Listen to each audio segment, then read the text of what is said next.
本期视频为大家介绍在 Windows11系统下如何进行分区。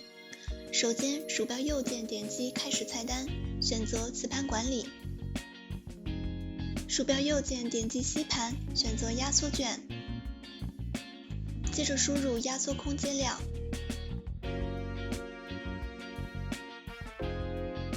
点击压缩。